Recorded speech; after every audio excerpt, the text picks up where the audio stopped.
we have a presentation on the Glenfield property redevelopment from Rochester Cornerstone Group. And I'm not sure who all is here, but you're welcome to come up and give your presentation.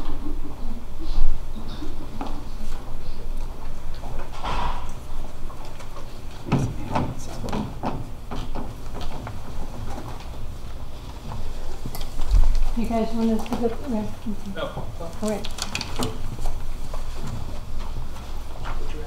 Oh, you're fine. Whatever you want. Just take it. Trying to make it so that Nick can see what's on. Can you see over me, Nick? That's good. Okay. Thanks, guys.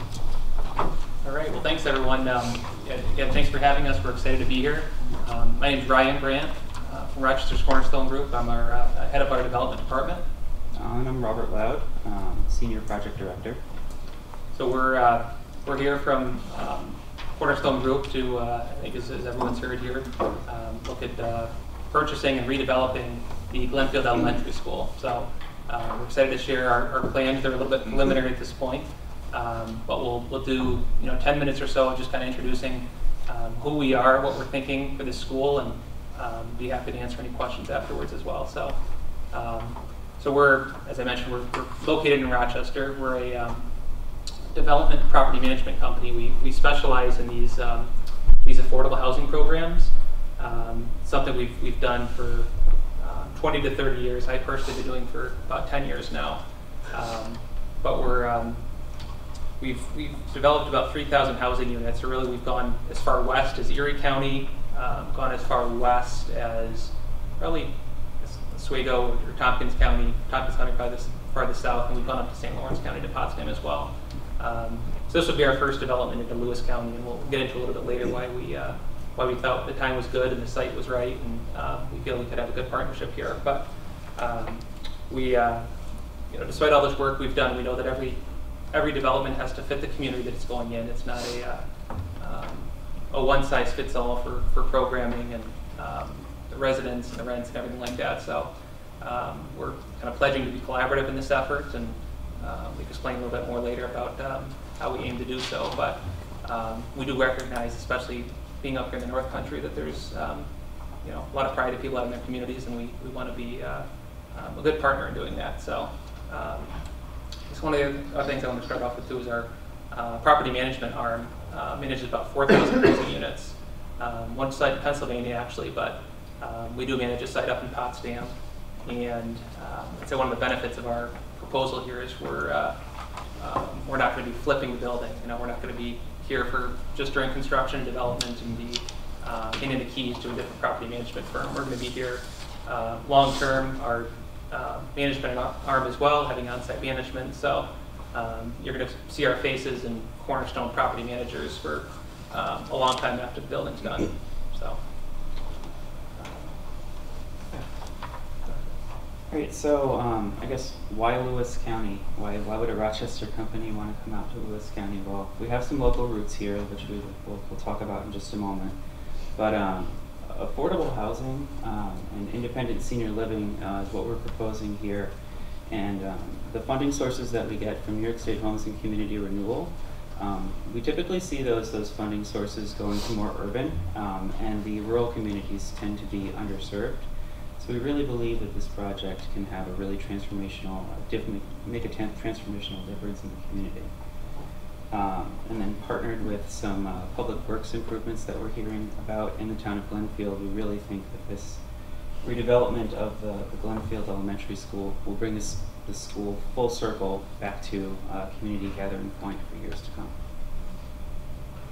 So just to speak to some of the connections, I went to school up in Canton, St. Lawrence University graduate. My wife went to Potsdam, so we didn't meet up there. But we ended up first started dating, and obviously made her my wife. So it's kind of a North Country love story, I guess you could call it. A bunch of other family members that went to school up here too, but met a lot of lifelong friends up there too from Lewis County when I was at school, and you could tell just really the pride and the love that they had for their homes here in Lewis County. So that's always stuck with me, and I think again when this opportunity popped up, coupled with Rob's some of his connections here, we decided to jump on it, and I've really enjoyed kind of getting to know a little bit more about the Glenfield, Martinsburg, and Lewis County communities at large here, and excited to continue to explore it and see what we end up with here. So, yeah, I think as Rob said, there's a lot of wheels in motion, right, that we can kind of build off of here. Some of the infrastructure that's already kind of being talked about and proposed, and the existing public transportation lines over at Main Street in Glenfield. There's a lot of good things and a lot of reasons that we think we can pitch this narrative to the state as to why this site deserves their allocation of funding. Okay. Okay. So I'm going to go over the project a little bit in more detail. So $21 million seems like a lot, but we are actually proposing a lot. The former elementary school will be rehabilitated into approximately 25 apartments with a child daycare. We are also proposing a new standalone 24-unit building in the field area. The project will contain approximately 54 apartments. We're working on the unit counts right now. The architect needs to come in and measure the building, so there's going to be a combination of studios, primarily one-bedroom apartments and two-bedroom apartments as well. We like to add two-bedroom apartments in senior communities because we do get a lot of reasonable accommodation requests for medical equipment where seniors do need a second bedroom. We are proposing daycare in the space. The existing playground will be retained, maintained, brought up to code with respect to the play surface. We'll add a fence. And then we are also planning on putting a picnic pavilion where the basketball courts are right now. That will house approximately six picnic tables and a barbecue pit. That whole park area will then be subdivided and dedicated back to the town of Martinsburg as a new town park. The rents for the apartment building will be affordable and capped based on our market study. So we're not going to charge any rents. We're not going to charge egregious market rents. They're going to be affordable, and they're based on HUD regulations for the property. Amenities within the building will include a community garden in this back section with raised garden beds that will be accessible to residents that are in wheelchairs, mobility scooters, and whatnot. There will be a fitness center in the building, a community room with a kitchen, and laundry facilities. It also goes without saying, these buildings are going to be highly efficient buildings in terms of energy efficiency measures, and will likely be either LEED or Enterprise Green certified upon completion. And the standalone building, this is what we were proposing. It's going to be a 2-story building, potentially with balconies and a wraparound porch. I always like to say, if you like this building, that's what it'll look like. If you don't like it, it'll look like something else. And we're going to work with the town of Martinsburg and Lewis County on siding selections and all of the details and whatnot. We really want to make sure that the building fits into the community. Just to speak a little bit more about the rents, we'll have a long-term regulatory agreement, an extended use agreement that we recorded at the county clerk. So there won't be an opportunity after 5 years for us to sell and someone comes in and jacks up the rents, and all of a sudden it's not what the town and Hamilton County thought that they were getting. So that'll be publicly recorded, and Joan, we could share some of those with you or any other legislators. A sample one, I guess, of an existing one we've entered into. But we've, as I mentioned before, we've done a lot of these type of developments. They're all a little bit different, right? Every community, there's not a cookie cutter approach, especially when you're dealing with an existing school, right? There's no, we've seen a lot of schools, and we're working on a couple other ones right now. There's no school just like that one. It's really, it's quite a gem. So, we'll obviously apply some of our, development expertise here, and using our design professionals as well, the architects and civil engineers, surveyors, everybody.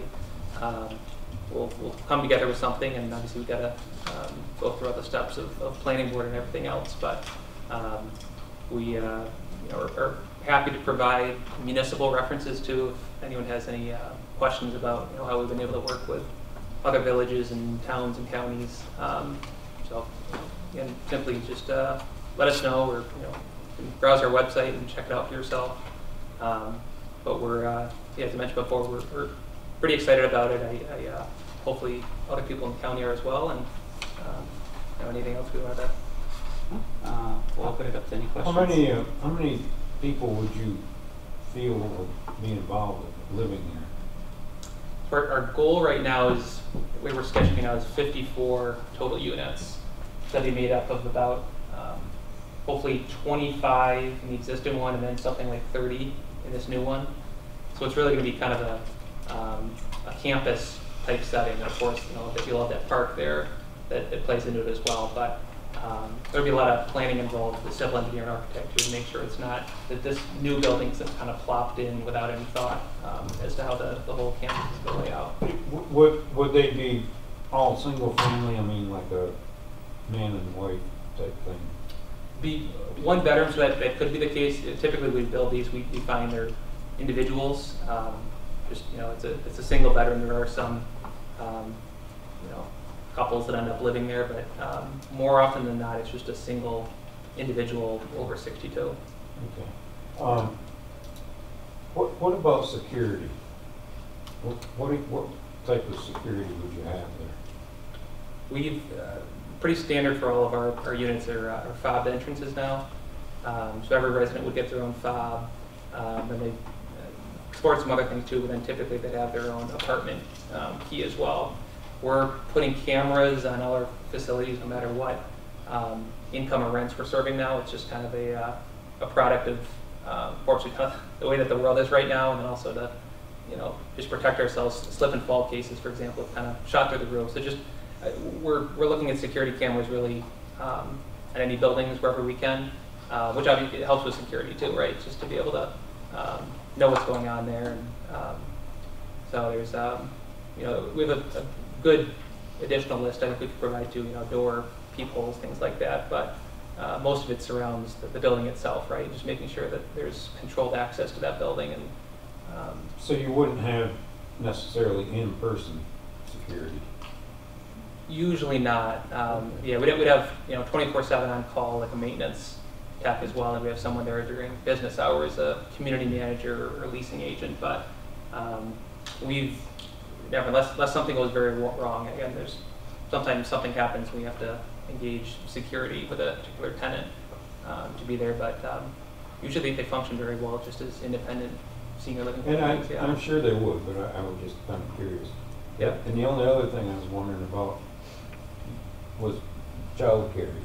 You were kind of quick about that. Whereabouts would that be? So we're working on it right now. We've identified both space in the main building, but also in the rear wing.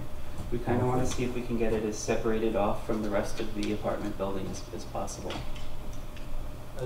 So that wherever it would be in an existing building. Mm-hmm. It would be in the existing building, yes. Okay. There's a lot of rules and regulations around child care, right, with the security access, and I think, as Rob said, we really want to make sure that it's as protected as possible in terms of the access points, right? So that's why I think we're starting to lean more towards that. The rear of the building. Yeah, the rear of the last edition, yeah. So how many children do you anticipate? I don't know. Would you guys run it, or would you lease it out to No, somebody? we contract with somebody, yeah, lease it to somebody. So I know that it sounds like there's been some interest in the past from providers, but that's something we're going to start actively seeking out as partners, whether it's local or franchises or whatever it may be. Just try and find the right fix. We're not in the business. Our companies of providing the daycare. We'll have to work with them very closely because we'd be managing their space, but we'd be leasing to them. Yeah. Let the experts do it. Yes, right. Yeah. And ideally get them involved up front with the design too, right? About the Yeah. number of sinks and bathrooms and security and everything like that. So, but your security question before, I think that daycare part of it, that's kind of in and of itself its own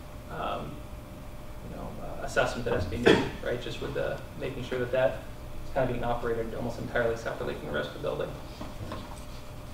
Okay, my time is done. I had a couple of questions. Do you, have you guys converted other schools into affordable housing? We have, yes, we've converted a number of them, and we're actually working on 2 others right now. One down in Onondaga County and one over in Niagara County. That one's been vacant in Niagara County for 20 years, so it's an entirely different situation, different condition than Glenfield is. But they typically size very well and fit very well with each classroom. Right. Often just becoming a unit size, and sometimes the unit sizes get a little wonky. There's some that are a few square feet bigger than others, but we found they do work out pretty well for just the 1-bedroom units, kind of taking up the same space. So. Does your company serve as a landlord going forward? You're a development company, or Yes. do you then contract out? Yeah, we're going to be continuing to manage the property post completion, so we're going to have to put up with us for Completion many, and many years. Yes. And then, Yeah, so Cornerstone Property Managers is our property management arm, okay. which is owned by Rochester's Cornerstone Group, and they will be the property management company that will have the on-site presence moving forward once we complete the redevelopment. We're having weekly calls with them. The fact that they're kind of a different company within our company, we're still having weekly calls with them, and anything related to design or operations or budgeting, like that's. It's not like oh, that's your thing, that's not our thing. It's very very much kind of viewed as one company, and their head of the property management sits like 70 feet away from us. So it's a pretty tight knit group, even though we've expanded a lot of the last 5 years. And in the event that the daycare center wasn't something that was feasible, do you have anything in mind for that area? We're open to suggestions. We could potentially add more units, or if there was another community benefit that Lewis County, Glenfield need. Since the proposal is so preliminary at this point, we can mold this to what we really need right now. I did think my time was done, but I did have one more question. You said you're in it for the long term, and is there anything in the contract or whatever for assurances of that? Yeah, so we have to file a long-term regulatory agreement with the county clerk, and there's going to be an investor that's going to fund a good portion of this, and our exit from the partnership is highly regulated, and it's virtually impossible for us to leave. We've developed 42 over the past 25 years, I think it is, 42 of these, and we've never had that happen where we exit prior to the 15 years. We could, the whole ownership structure and the tax credit kind of structure of this is might be more than the time we have today. We're perfectly willing to go into it, but it's as Rob said, there's an investor that comes in. We're still the general partner, who's the day-to-day operations and part of the ownership structure. Just due to the 15-year tax credit compliance period and the funding for those, the depreciation of that, the investor is the majority owner. But we've never been forced to exit the partnership at any point. When we mean investor, it's likely going to be KeyBank, Chase Bank, Adirondack Bank, something like that. Right, these aren't institutions. These aren't like a individual investor coming in. These are people that need the tax credits. Banks. So Rob said it's almost always a bank. So you're on the hook for 15 years. Right. We have guarantees we have to provide as well. Operating guarantees, environmental guarantees. That go beyond construction. So it's that was actually the reason that we started a management company 10 years ago, is because using third-party management, we just didn't have quite as much control over that. We'd have operating deficits or deficits in the budget, and we'd be on the hook for it as the development company or the guarantor. So having that management company has really helped us over the last 10 years to mitigate that risk. And so to exit it, someone else would have to be taking on those guarantees, and I don't think the investor doesn't want to kick us out. Those banks don't want to kick us out, because then they'd be on the hook for these guarantees. So does one entity own the real property and another entity does the management? There will be two, on the books, two owners. There's an LLC that we're part of, and then there's a Housing Development Fund Corporation that will own the real estate. So yeah, you're right. There's one's the beneficial owner, one's the legal owner. Yeah, but it all comes back to us as the guarantor in the end. So yeah. Tom, can I ask a question? Realistically, shovel on the ground. We're thinking fall of next year. We're going to be submitting for New York State Homes and Community Renewal in their next funding round in December. We would assume that an award would be made in April of next year if we were to get awarded in that competitive round, and then we can close within 6 months. There's 2 funding rounds per year for this funding with Homes and Community Renewal. So those are people are looking to access these tax credits. So that the state is allocating these tax credits that then we sell to the investors for their admittance into the partnership. And there's low interest loans as well. So as Rob said, we'd be looking to go in this fall, and then if everything goes well, and we think it's a very compelling proposal and narrative we're going to be able to tell the state. That's what would bring about the next fall shovel in the ground and start construction. So what happens in the interim? What would your involvement be with keeping the heat on, the lights on, whatever? I think we're still working through that with the contract, right? Yeah. We're willing to, Talk about that. that's so our project attorney and Joan are working through the purchase and sale agreement to define the exact specifics of that. Yeah. Because we're not anticipating a closing until the end of next year, right? The end of Fall, yeah. And Cornerstone doesn't want it to deteriorate anymore, so Right. Yeah. they have already talked about working something out to make sure it gets winterized and December 1st, yeah. right? Is that the date I think Glenfield said? December 31st. 31st. Yeah. Yeah. So it'd be. So as mentioned, we're in one school in particular that's just deteriorated so badly that it's literally the roof is caving in. So we don't think that'll be the case with Glenfield, but still, obviously the price of the rehab is going to go up if We can sell you a it's school left like that. unwinterized. we we're interested in a school like that. Well, it does snow here and get cold too. Yes. Oh, yeah. We definitely want to keep the heat on and make sure the building is stabilized so that it doesn't deteriorate. Also, freeze thaw. So we're going to want to keep the heat at a certain level to make sure that the building does not deteriorate while we're waiting for closing to happen. And we're going to be in the building pretty constantly because we're going to have to go through all of the design and approvals process. So you will have a good presence here I think so. in the interim. Oh, absolutely. Absolutely. Not sure how many visits it'll be over that many X number of months, but yeah, the environmental testing and the actual taking of the samples and perhaps the design. And a general contractor probably want to get in there and poke their head around to certain things.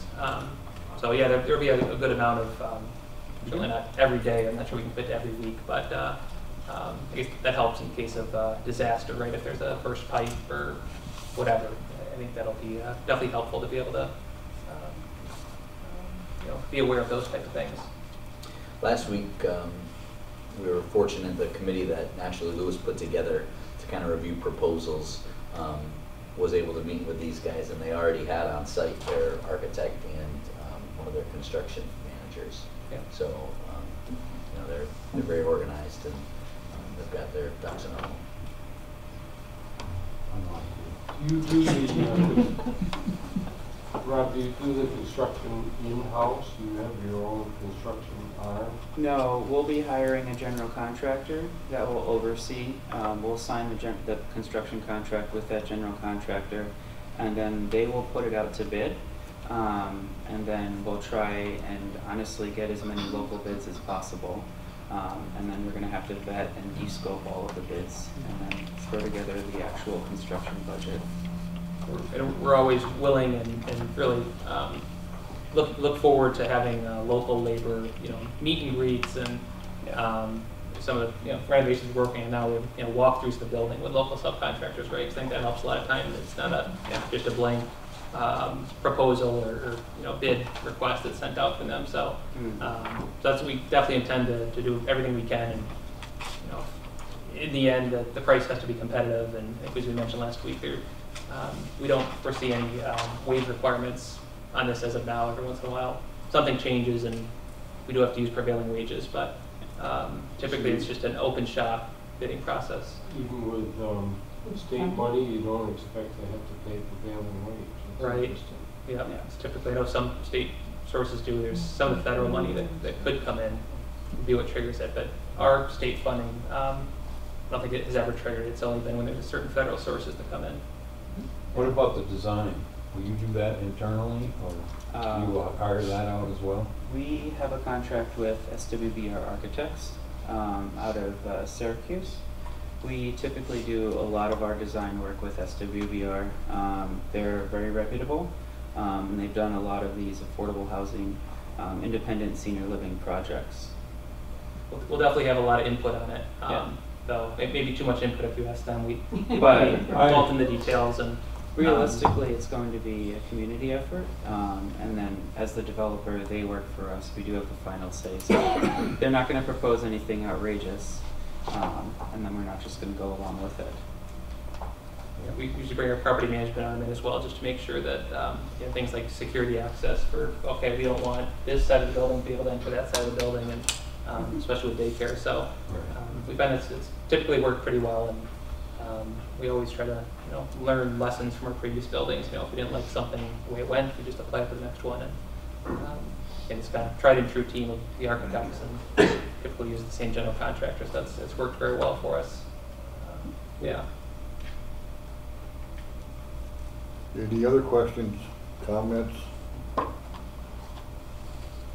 If not, we thank you very much. Yeah. Yeah. Very good We're presentation. really looking forward to it. Good to have you. We'll see you soon. Thank you. Thank you.